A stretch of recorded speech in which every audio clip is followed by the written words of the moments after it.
Chapter 9. After 2 years, I remember the rest of that day, and that night and the next day, only as an endless drill of police and photographers and newspaper men in and out of Gatsby's front door. A rope stretched across the main gate and a policeman by it kept out the curious but little boys, soon discovered that they could enter through my yard, and there were always a few of them clustered open-mouthed about the pool. Someone with a positive manner, perhaps a detective, used expression madman as he bent over Wilson's body that afternoon, and the adventitious authority of his voice set the key for the newspaper reports next morning. Most of those reports were a nightmare, grotesque, circumstantial, eager, and untrue. When McAllis's testimony at the inquest brought to light Wilson's suspicions of his wife, I thought the whole tale would shortly be served up in racy pasquinade. But Catherine, who might have said anything, didn't say a word. She showed a surprising amount of character about it too, looked at the coroner with determined eyes under that corrected brow of hers, and swore that her sister had never seen Gatsby, that her sister was completely happy with her husband, that her sister had been into no mischief whatever. She convinced herself of it, and cried into her handkerchief, as if the very suggestion was more than she could endure. So Wilson was reduced to a man deranged by grief, in order that the case might remain in its simplest form. And it rested there. But all this part of it seemed remote and unessential. I found myself on Gatsby's side and alone. From the moment I telephoned news of the catastrophe to West Egg Village, every surmise about him and every practical question was referred to me. At first I was surprised and confused. Then, as he lay in his house and didn't move or breathe or speak hour upon hour, it grew upon me that I was responsible because no one else was interested. I mean, with that intense personal interest to which everyone has some vague right at the end. I called up Daisy half an hour after we found him, called her instinctively and without hesitation, but she and Tom had gone away early that afternoon and taken baggage with them. Left no address. No. Say when they'd be back. No. Any idea where they are? How I could reach them? I don't know. Can't say. I wanted to get somebody for him. I wanted to go into the room where he lay and reassure him. I'll get somebody for you, Gatsby. Don't worry. Just trust me, and I'll get somebody for you. Meyer Wolfsham's name wasn't in the phone book. The butler gave me his office address on Broadway, and I called information. But by the time I had the number, it was long after 5, and no one answered the phone. Will you ring again? I've run 3 times. It's very important. Sorry. I'm afraid no one's there. I went back to the drawing room and thought for an instant that they were chance visitors, all these official people who suddenly filled it. But, though they drew back the sheet and looked at Gatsby with shocked eyes, his protest continued in my brain. Look here, old sport, you've got to get somebody for me. You've got to try hard. I can't go through this alone. Someone started to ask me questions, but I broke away and going upstairs looked hastily through the unlocked parts of his desk. He'd never told me definitely that his parents were dead, but there was nothing, only the picture of Dan Cody, a token of forgotten violence, staring down from the wall. Next morning I sent the butler to New York with a letter to Wolsham, which asked for information and urged him to come out on the next train.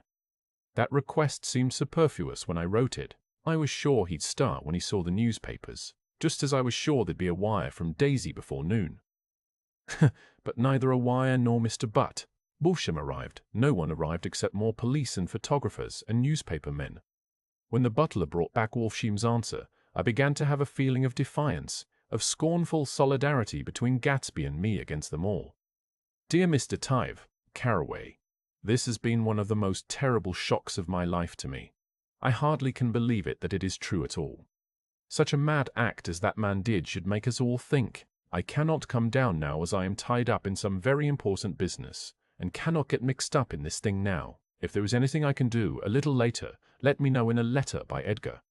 I hardly know where I am when I hear about a thing like this, and am completely knocked down and out. Yours truly, Meyer Wolsham, and then hasty addenda beneath. Let me know about the funeral, etc. Do not know his family at all. When the phone rang that afternoon and long distance at Chicago was calling, I thought this would be Daisy at last. But the connection came through as a man's voice, very thin and far away. This is Slagle speaking. Answers Slagle speaking.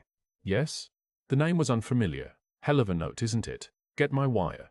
There haven't been any wires. There haven't been any wires. Young Parker's in trouble, he said rapidly. They picked him up when he handed the bonds over the counter. They got a circular from New York giving them the numbers just 5 minutes before. What do you know about that, hey? You never can tell in these hick towns. Hello, I interrupted breathlessly. Look here, sir, this isn't Mr. Gatsby. Mr. Gatsby's dead. There was a long silence on the other end of the wire, followed by an exclamation, and said, then a quick squawk as the connection was broken. I think it was on the third day that a telegram signed Henry C. Gats arrived from a town in Minnesota. It said only that the sender was leaving immediately and to postpone the funeral until he came. It was Gatsby's father, a solemn old man, very helpless and dismayed, bundled up in a long, cheap ulster against the warm September day. His eyes leaked continuously with excitement, and when I took the bag and umbrella from his hands, he began to pull so incessantly at his sparse grey beard that I had difficulty in getting off his coat. He was on the point of collapse, so I took him into the music room and made him sit down while I sent for something to eat. But he wouldn't eat, and the glass of milk spilled from his trembling hand. I saw it in the Chicago newspaper, he said. It was all in the Chicago newspaper. I started right away. I didn't know how to reach you. His eyes, seeing nothing, moved ceaselessly about the room. It was a madman, he said. He must have been mad. Wouldn't you like some coffee? I urged him. I don't want anything. I'm all right now, Mr. Carraway. Well, I'm all right now, Mr. Carraway. Well, I'm all right now. Where have they got Jimmy? I took him into the drawing room, where his son lay, and left him there. Some little boys had come up on the steps and were looking into the hall. When I told them who had arrived, they went reluctantly away. After a little while, Mr. Mander Gats opened the door and came out, his mouth ajar, his face flushed slightly, his eyes leaking isolated and unpunctual tears. He had reached an age where death no longer has the quality of ghastly surprise, and when he looked around him now for the first time, and saw the height and splendor of the hall, and the great rooms opening out from it into other rooms, his grief began to be mixed with an awed pride. I helped him to a bedroom upstairs, while he took off his coat and vest. I told him that all arrangements had been deferred until he came. I didn't know what you'd want, Mr. Gatsby. Name TCS. Gats is my name. Ha ha ha ha ha ha. Mr. Gats, I thought you might want to take the body west. He shook his head. Jimmy always liked it better down east. He rose up to his position in the east. Were you a friend of my boy's, mister? Ha, we were close friends. He had a big future before him, you know. He was only a young man, but he had a lot of brain power here. He touched his head impressively, and I nodded. If he'd have lived, he'd have been a great man. A man like James J. Hill. He'd have helped build up the country. That's true, I said uncomfortably. He fumbled at the embroidered coverlet, trying to take it from the bed, and lay down stiffly. Was instantly asleep. That night, an obviously frightened person called up and demanded to know who I was before he would give his name. This is Mr. Carraway, I said. Oh, he sounded relieved. This is Klipspringer. I was relieved too, for that seemed to promise another friend at Gatsby's grave. I didn't want it to be in the papers and draw a sightseeing crowd, so I'd been calling up a few people myself. They were hard to find. The funeral's tomorrow, I said. 3 o'clock here at the house. I wish you'd tell anybody who'd be interested. Oh, I will, he broke out hastily. Of course I'm not likely to see anybody, but if I do. His tone made me suspicious. Of course you'll be there yourself. Well, I'll certainly try. What I called up about is… Wait a minute, I interrupted. How about saying you'll come?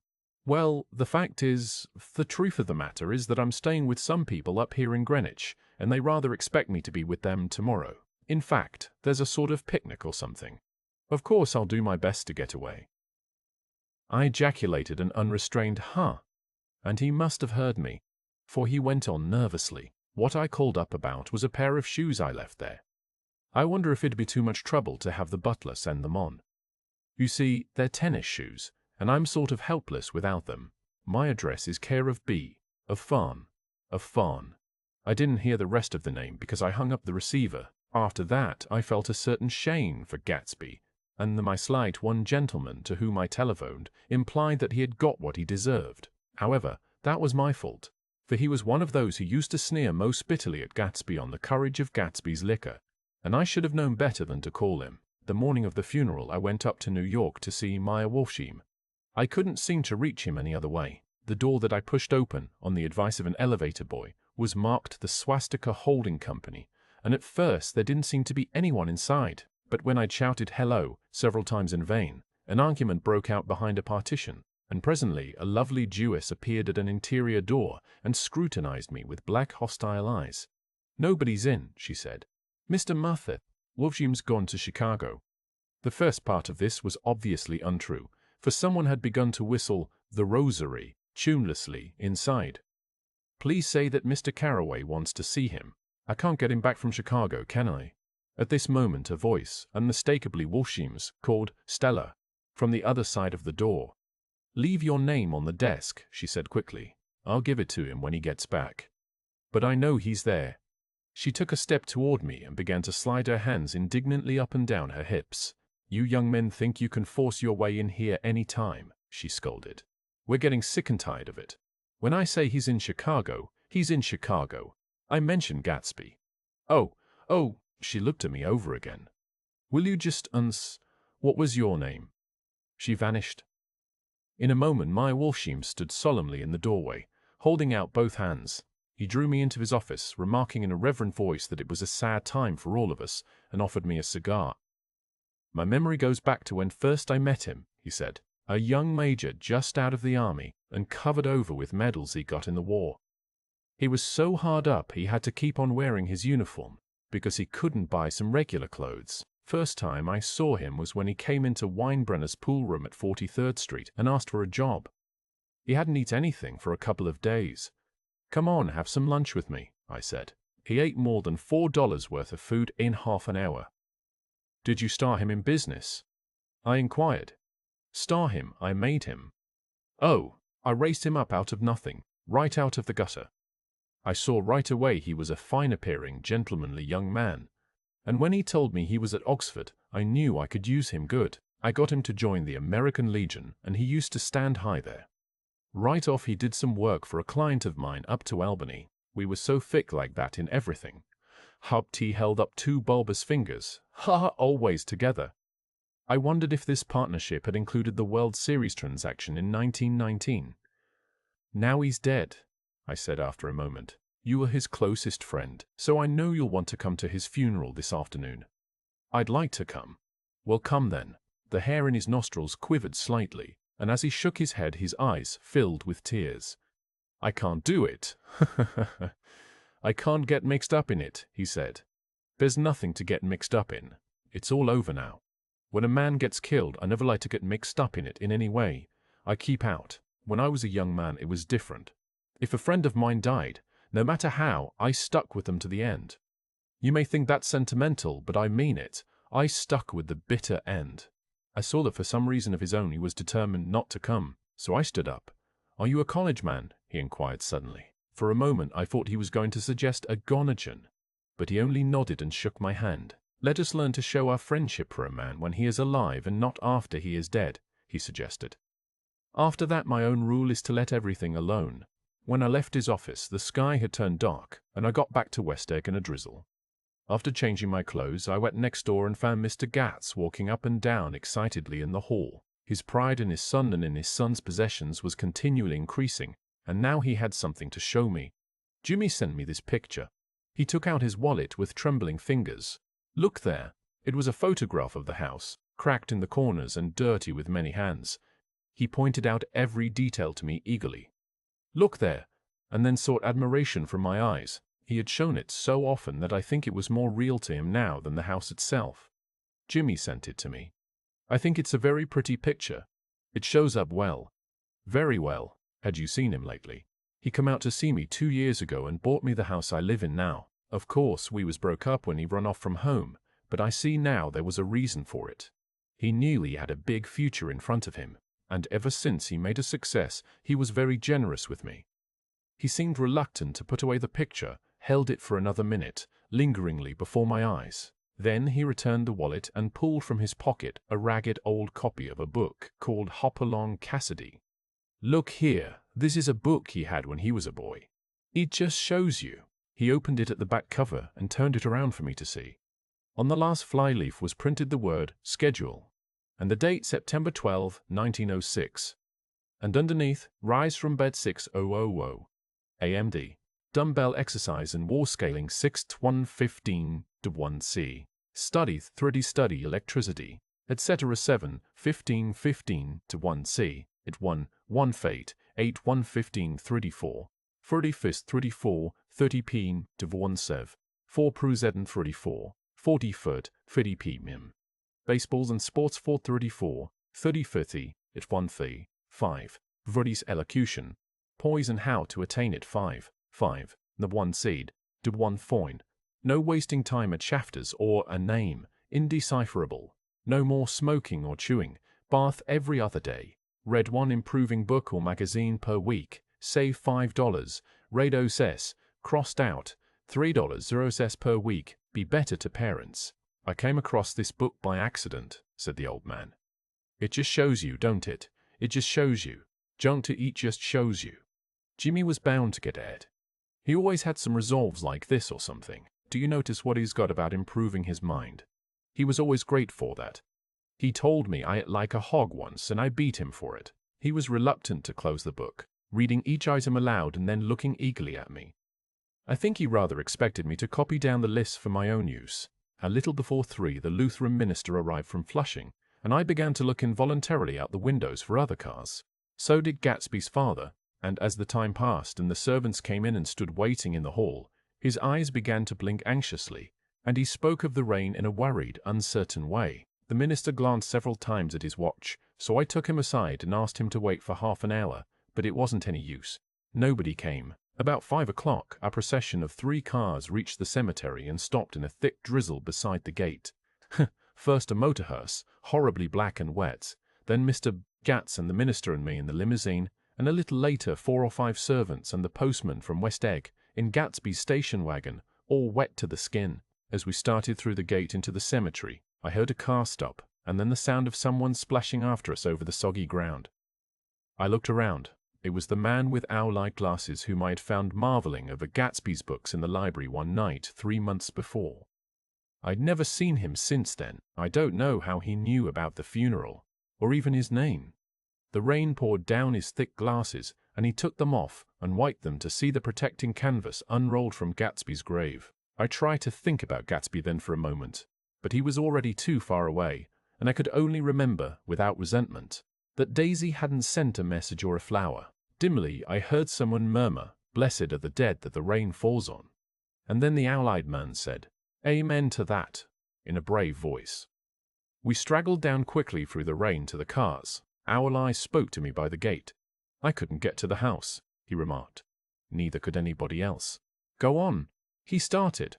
"Why, my God, they used to go there by the hundreds." He took off his glasses and wiped them again, outside and in.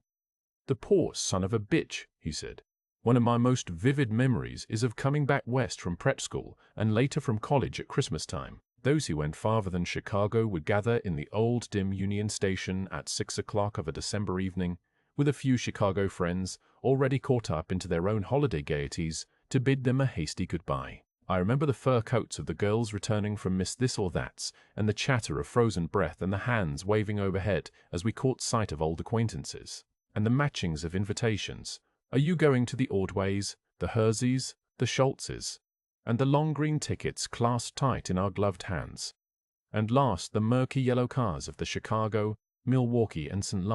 Paul Railroad looking cheerful as Christmas itself on the tracks beside the gate. When we pulled out into the winter night and the real snow, our snow began to stretch out beside us and twinkle against the windows, and the dim lights of small Wisconsin stations moved by. A sharp, wild breeze came suddenly into the air. We drew in deep breaths of it as we walked back from dinner through the cold vestibules, unutterably aware of our identity with this country for one strange hour, before we melted indistinguishably into it again. That's my Middle West.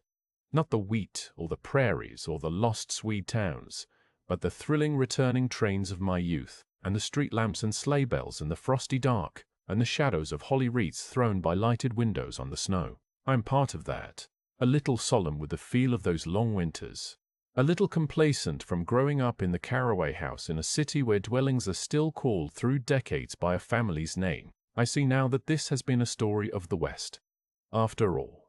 There's some Tom and Gatsby, Daisy and Jordan and I were all Westerners. And perhaps we possessed some deficiency in common which made us subtly unadaptable to Eastern life, even when the East excited me most, even when I was most keenly aware of its superiority to the bored, sprawling, swollen towns beyond the Ohio, with their interminable inquisitions which spared only the children, and the very old. Even then it had always for me a quality of distortion. West Egg, especially, still figures in my more fantastic dreams. I see it as a night scene by El Greco, 100 houses, at once conventional and grotesque, crouching under a sullen, overhanging sky and a lusterless moon. In the foreground, 4 solemn men in dress suits are walking along the sidewalk, with a stretcher on which lies a drunken woman in a white evening dress. Her hand, which dangles over the side, sparkles cold with jewels. Gravely the men turn in at a house. The wrong house. But no one knows the woman's name, and no one cares. After Gatsby's death, the East was haunted for me like that, distorted beyond my eyes' power of correction. So when the blue smoke of brittle leaves was in the air, and the wind blew the wet laundry stiff on the line, I decided to come back home. There was one thing to be done before I left, an awkward, unpleasant thing that perhaps had better have been let alone. But I wanted to leave things in order, and not just trust that obliging and indifferent sea to sweep my refuse away. I saw Jordan Baker and talked over and around what had happened to us together, and what had happened afterward to me. And she lay perfectly still, listening, in a big chair. She was dressed to play golf, and I remember thinking she looked like a good illustration. Her chin raised a little jauntily, her hair the color of an autumn leaf, her face the same brown tint as the fingerless glove on her knee. When I had finished, she told me without comment that she was engaged to another man. I doubted that, though there were several she could have married at a nod of her head, but I pretended to be surprised. For just a minute, I wondered if I wasn't making a mistake. Then I thought it all over again quickly and got up to say goodbye. "Nevertheless, you did throw me over," said Jordan suddenly. "You threw me over on the telephone. I don't give a damn about you now, but it was a new experience for me, and I felt a little dizzy for a while." We shook hands. "Oh, and do you remember," sighed Steins, "a conversation we had once about driving a car?" "Why?" sighed Steins. "Not exactly. You said a bad driver was only safe until she met another bad driver. Well, I met another bad driver. Didn't I? I mean, it was careless of me to make such a wrong guess. I thought you were rather an honest, straightforward person. I thought it was your secret pride." "I'm 30, I said. "I'm 5 years too old to lie to myself and call it honor." She didn't answer. Angry and half in love with her and tremendously sorry, I turned away. One afternoon late in October, I saw Tom Buchanan. He was walking ahead of me along Fifth Avenue in his alert, aggressive way, his hands out a little from his body, as if to fight off interference, his head moving sharply here and there, adapting itself to his restless eyes. Just as I slowed up to avoid overtaking him, he stopped and began frowning into the windows of a jewelry store. Suddenly he saw me and walked back, holding out his hand. "What's the matter, Nick?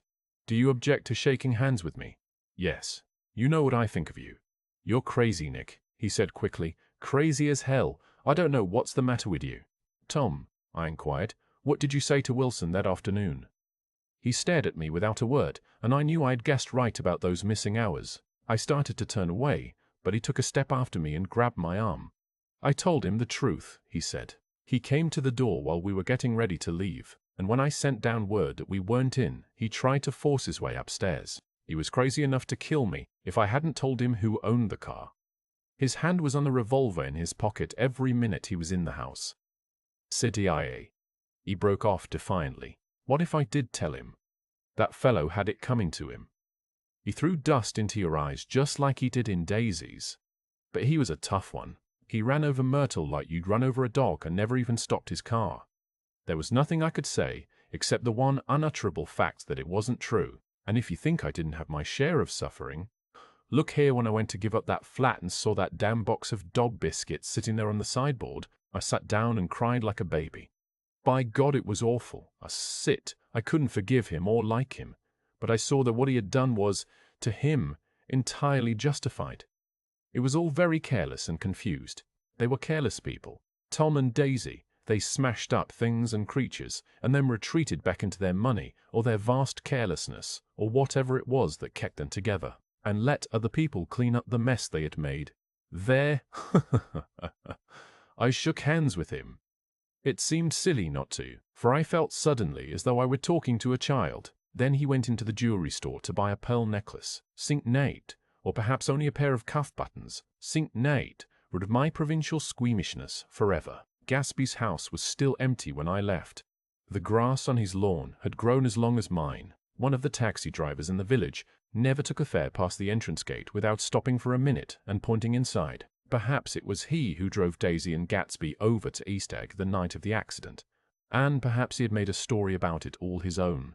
I didn't want to hear it, and I avoided him when I got off the train. I spent my Saturday nights in New York because those gleaming, dazzling parties of his were with me so vividly that I could still hear the music and the laughter faint and incessant from his garden, and the cars going up and down his drive.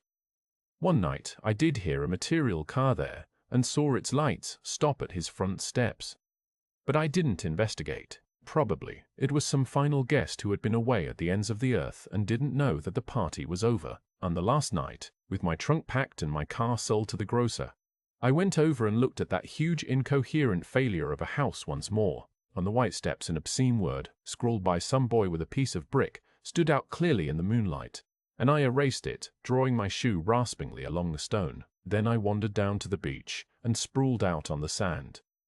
Most of the big shore places were closed now, and there were hardly any lights except the shadowy moving glow of a ferry boat across the sound. And as the moon rose higher, the inessential houses began to melt away, until gradually I became aware of the old island here that flowered once for Dutch sailors' eyes, a fresh, green breast of the New World. Its vanished trees, the trees that had made way for Gatsby's house, had once pandered in whispers to the last and greatest of all human dreams. For a transitory enchanted moment man must have held his breath in the presence of this continent, compelled into an aesthetic contemplation he neither understood nor desired, face to face for the last time in history with something commensurate to his capacity for wonder. And as I sat there brooding on the old unknown world, I thought of Gatsby's wonder when he first picked out the green light at the end of Daisy's dock. He had come a long way to this blue lawn, and his dream must have seemed so close that he could hardly fail to grasp it. He did not know that it was already behind him, somewhere back in that vast obscurity beyond the city, where the dark fields of the Republic rolled on under the night. Gatsby believed in the green light, the orgiastic future that year by year recedes before us. It eluded us then, but that's no matter. Slineuza. Tomorrow we will run faster, stretch out our arms further. Slineuza. Slineuza. And one fine morning, Slineuza. So we beat on, boats against the current, borne back ceaselessly into the past.